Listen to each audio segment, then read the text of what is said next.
Good morning, my friends. I'm Clover.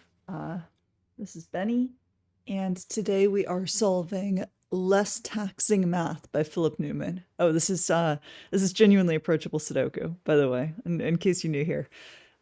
This is a killer Kropki Pairs Sudoku. So we have normal Sudoku rules, meaning that we're placing the digits 1 through 9, once each in each row, each column, and each outline 3x3 region.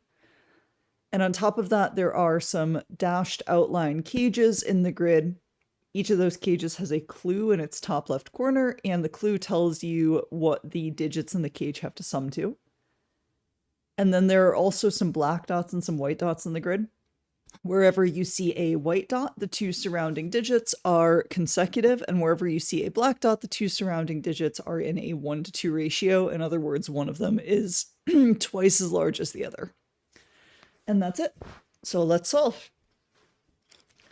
So I'm going to start up here with this 3 cage because it's always 1 and 2. 9 would normally be either 4 and 5 or 3 and 6, but the two digits have to be in a 1-to-2 ratio, so that's 3 and 6. That means the 15 can't be 6 plus 9, so it's 7 plus 8.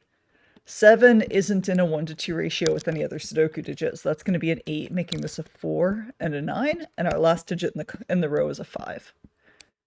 Now, this has to be consecutive, so this guy can't be a 1 because that would mean we had 2 2s in the region. So that's going to be a 2, 3, 4, and our last digit in the 15 cage is going to be an 8. 4 is in the ratio with a 2 or an 8, and there's already a 2 in the region, so that's going to be an 8. Those have to be 7 and 9 to finish the 24 cage. The 3 in the 15 cage makes this a 6, and then these are from 5, 7, or 9. All right, now our remaining digits are going to sum 1, 5, 6, and 7, and 9. So that is a total of 5, 6, and 7 is 18, plus 1 is 19, so that's a total of 28. These have to sum to 19, so the missing digit is 9.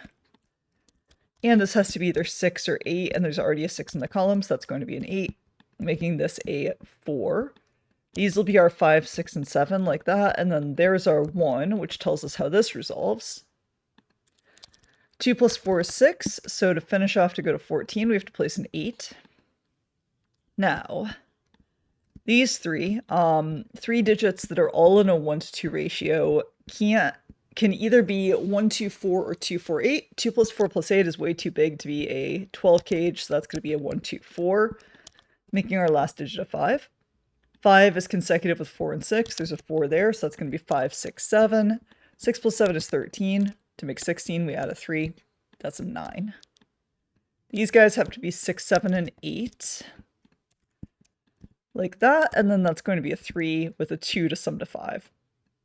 Our last two consecutive digits are going to be 5 and 6, and then we have a 1 right there. 7 is consecutive with 8, which makes this cell a 4. These are going to be 1 and 9. 4 plus 8 is 12, and so I need a 9 here. There's a 7 in that region, so that's 9, that's 7. 7 will always be 1, 2, and 4. This cell can't be 2 or 4 because those are already in the row, so that's a 1. It's in a 1-to-2 ratio with a 2, and then that's a 4. These are going to be 2, 6, and 8. Neither of these can be 8 by Sudoku. So that'll be my 8. In this cage, well, actually, we can't quite do that just yet. Not easily anyways. So these are going to be 1, 2, 3, 4. 1 can't be in those cells, so that's a 1. 4 can't be in those cells, so there's a 4, 3, and 2. These are going to be 3, 5, 6, and 9 to finish their region. Those can't be 3s. That can't be a 6. These are going to be 3, 7, and 8, and these are going to be 2 and 5, which resolve. That can't be 3 or 8, so that's a 7. These sum to 12. That must be a 6. 8 and a 3 there. 5 to finish off this column, so we eliminate 5 from here. We also eliminate 6 from here. And that finishes the left part of the grid. To finish this row, we're going to need a 7 and a 6, which will go like that. And here we need a 3 and a 5 to finish the region.